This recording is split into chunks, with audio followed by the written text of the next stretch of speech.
ছেলেটা পুরো রাত ঘুমাতে পারল না। এটা কি সত্যি তার জন্য একটা সুযোগ, নাকি আর একটা ভুল?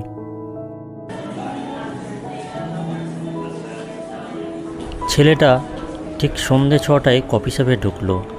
তার বুকের ধুকপুকুনি যেন গোটা দোকান শুনতে পাচ্ছে। একটা টেবিল, তার ওপর লাল গোলাপ। ছেলেটা ধীরে ধীরে গিয়ে বসলো। সে অপেক্ষা করে।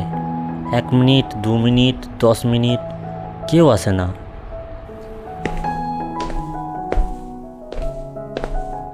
ছেলেটা জানতো না, তার থেকে প্রায় 10 ফুট দূরে একটা মেয়ে দাঁড়িয়ে আছে। তার চোখে জল, তার মুখে লাজুক হাসি। সে দেখছে ছেলেটা সত্যি এসেছে কিনা। তুমি সত্যিই এসেছো? তুমি সত্যিই ছিলে?